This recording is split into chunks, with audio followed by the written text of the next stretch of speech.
Okay, we're here talking today with Russell Angerer from Dundee, Michigan. And Russ, when were you born? September 22nd, 1949. 1949. There we go. And you served in the... I served in the Army. And you were stationed where? Well, I was stationed, did basic at Fort Knox, Kentucky. I did my advanced training at Fort Polk, Louisiana. I went to Fort Benning, Georgia for advanced training, and then I served in Vietnam. Okay.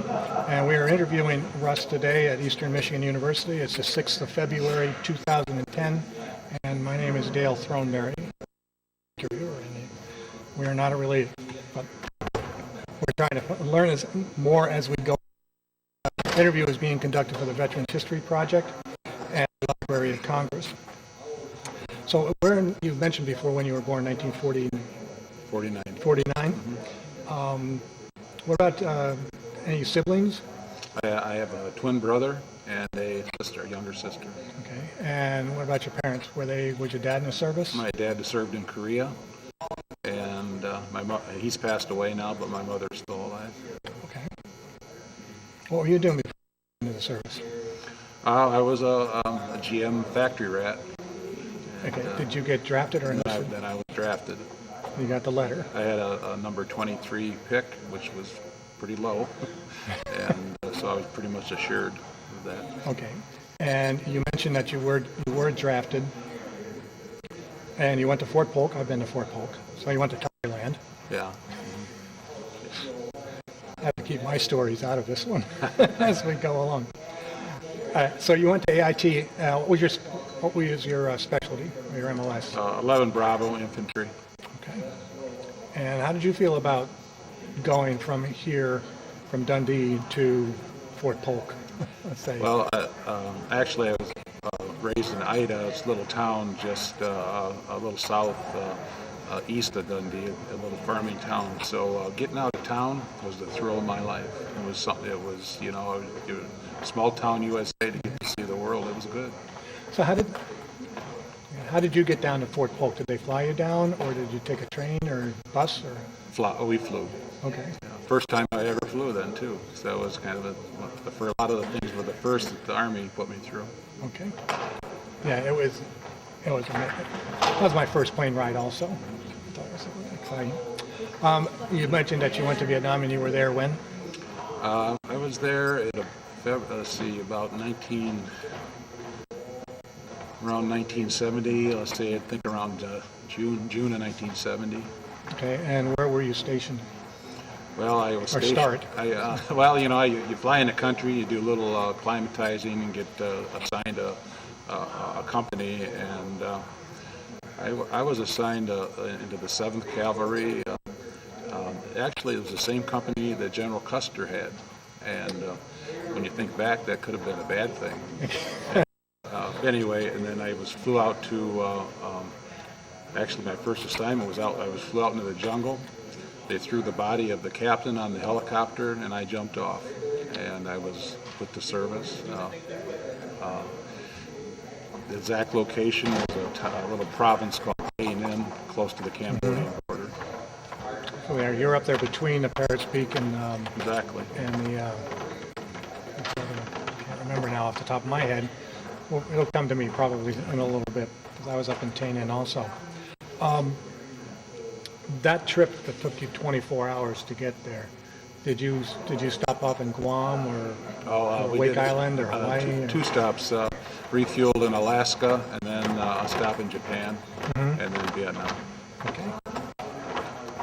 What you mentioned that you arrived in June? You say June, July? Okay. What was your first impression when you got off the plane?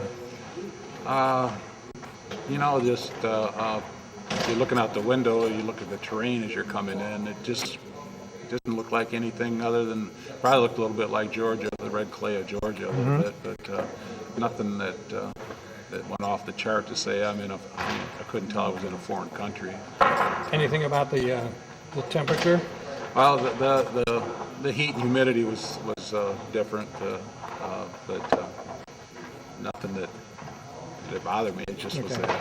Right. So once you got up to Tay Ninh, tell me a little bit about what it was your duties and what you were involved in when you Well, got to obtain it. when I went to Fort Benning, Georgia, I got my sergeant stripes there. So when I got to Vietnam, I was a squad leader, and I had a squad and assigned to me, and we basically we went on a lot of patrols,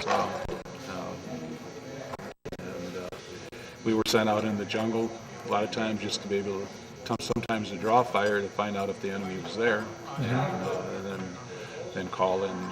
Then we'd regroup and then try to search them out or call in artillery or whatever it took. How big was the group that you would go out with? Squad? Just a squad. I had some 5 to 7 people, depending on casualties you had.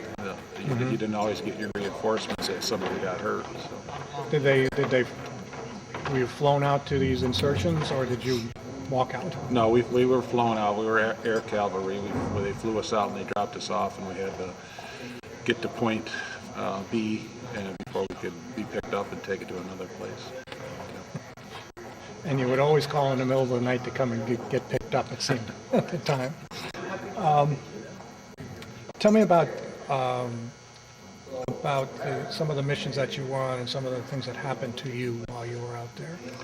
Well, I noticed, let me point out that you have a hat on that says Purple Heart. So how did that occur? Well, that happened, at the end, of course, but, I can only relate to one major operation that I had because I was only there 3 months before I was shot. Okay. So, but when we got to Vietnam, we did some work in country, but then we decided, President Nixon decided we should go to Cambodia. The enemy was there, and you wouldn't have needed much intelligence to notice that. I mean, they were all over the place, and so that's why I was there. And I was there for 3 months, and every day for 3 months, our company saw action. And so the major battle, you can always tell when you're in a hot area because when you see action every day, that's because they don't want you there. And we had one of our objectives was to take a hill, and as closer we got to that hill, we kept getting more enemy contact, enough to where they even called in a B-52 strike to try to loosen the area up a little bit and do it. And that they made us move back 2 miles because of the get out of a danger zone. And I'm glad we did because they even missed the hill, so I'm not sure what that was about. But anyway, we got back up to the hill, and we sustained a fair amount of casualties, a lot of friendly fire casualties from calling in helicopter gunships, and they throw out a smoke grenade and say shoot 50 meters north of that. Well, what if they shoot 50 meters south? That's right. You. Yeah, so we had a fair amount of. That was I probably could have got multiple Purple Hearts, but you just don't, you spit on it and rub it in. That's probably the first time I got hit by shrapnel was from a rocket from our own helicopter gunship, but it was just a scratch. So while you were out engaging the enemy, were you fighting VC or were you fighting NVA? We were fighting VC.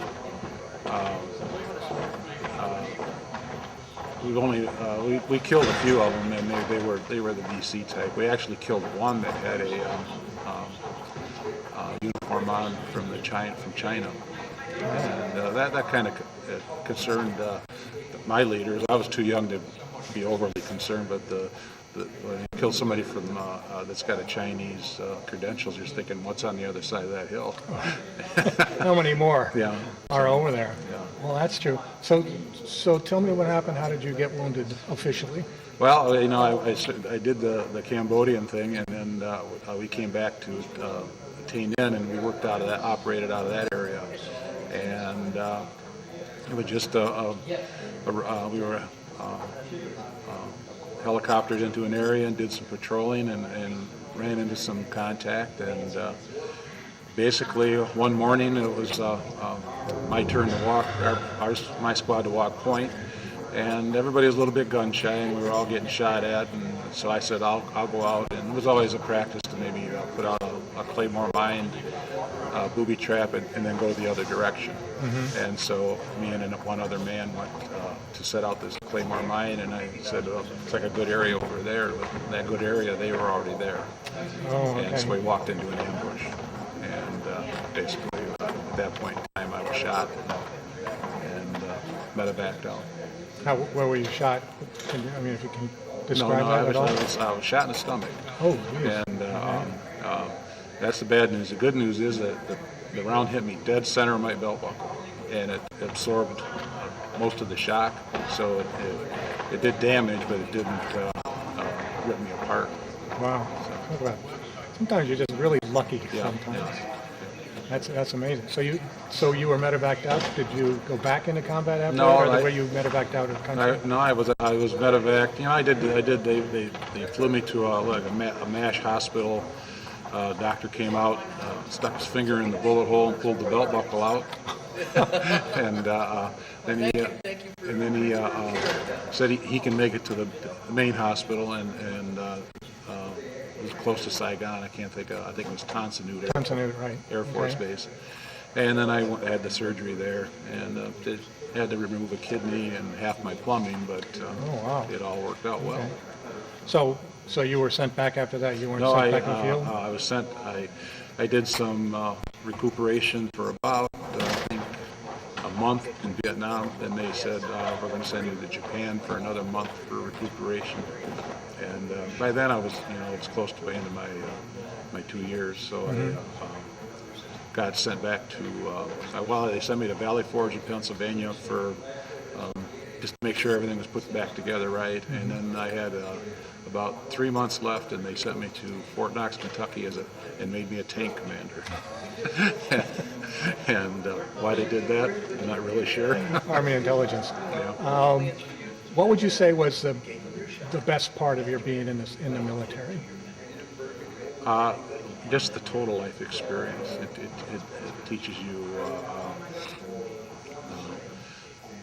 I guess, through the whole thing, you learn that your enemy is actually human beings too, and you need to, as a 18, 19, or 20-year-old person, you don't put those things together. But as you mature, you start realizing that you have to really count the cost of what a war is really about, because you're killing another human being in the process, and you better make sure it's darn well worth it before you undertake those things.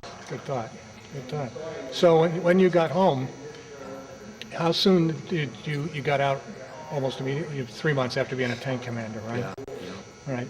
Now I'm assuming because of your wound that you received some sort of disability. Yeah, I get a compensation. I was at 80% service-connected disability is what they say. It's kind of gross how the military does it, but they do it by body part and size of incisions and what organs are missing, and they a la carte your body basically. Oh, okay. Yeah, I've heard that. I had heard that. So what happened when you got out, Russ? You got out in 72? 1971. February of 1971. All right. So what was it like when you came back to Ida?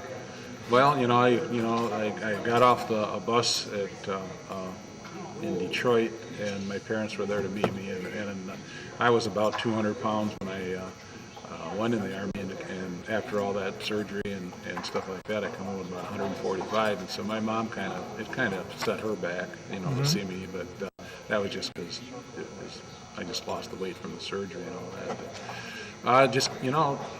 Ida's a little small country, farm town. I just went back, relocated, acquainted myself with my old friends, and I worked at General Motors, and I had 90 days before I had to report back there, so I took off only about maybe 45 days because I was bored and went back to work, and life went on. Couldn't sit around anymore. Yeah. Huh? And now you are married? Yeah, I'm married. Any children? I have 5 children. Oh, congratulations on that. Thank you. Any children that went into the military? Not yet. They could. They would have to volunteer. So that they're all. They went to college. I've had 3 that went to Central Michigan, and a couple of one that went to dental school, and one undecided. And so they're. I would never discourage them, but the military choices now, I think it's harder than what I had. How would you say about, you mentioned that your parents were there.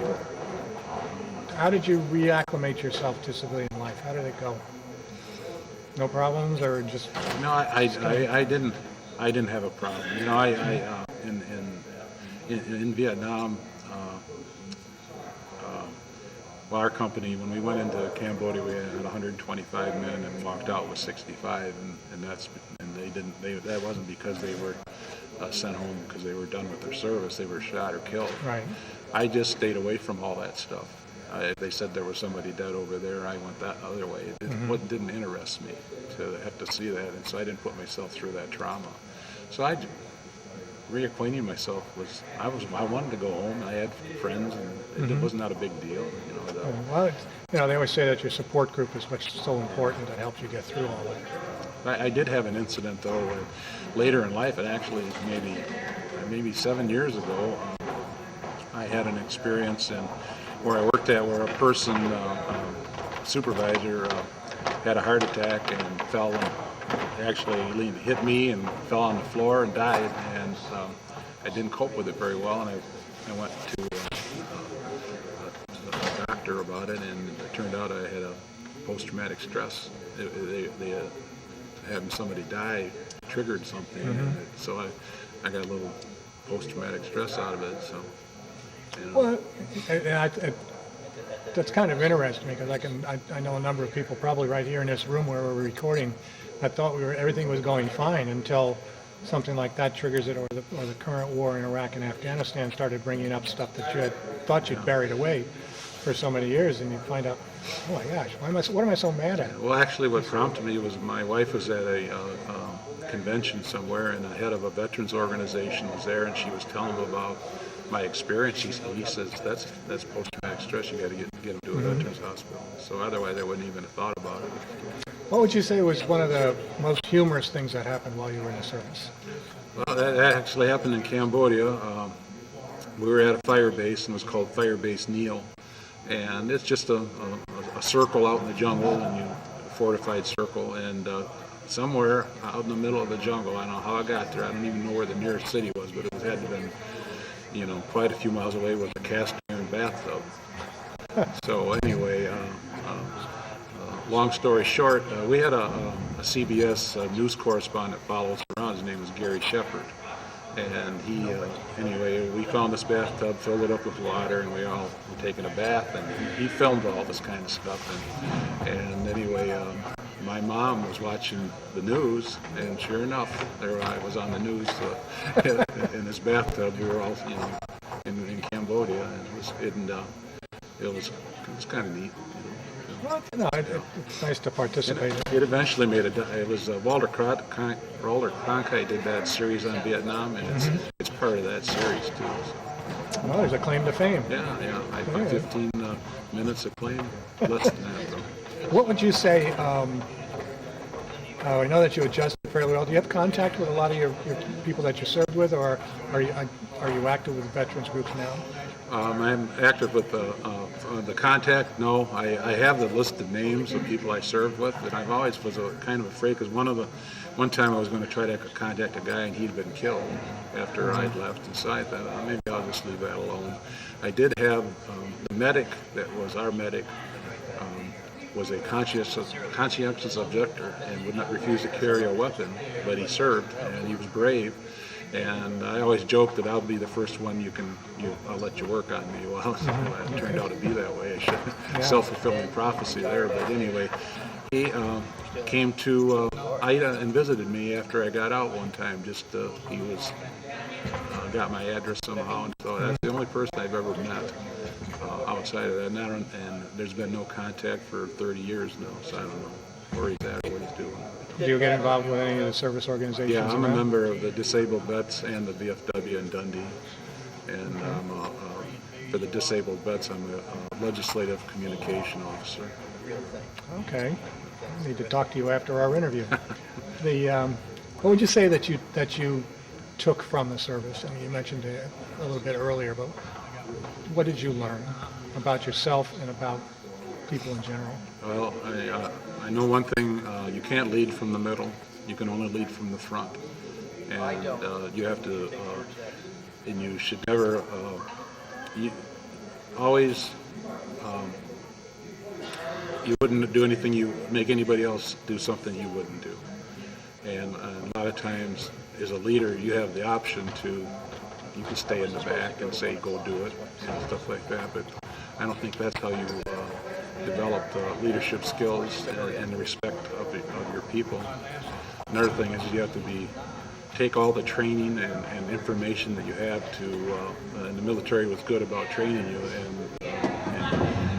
and you can transfer that into your everyday life. You make sure all your I's are dotted and your T's are crossed, and quite frankly, just because of my military experience, I've gotten promotions and leadership roles in companies that I've worked for because they seem to understand that too. So.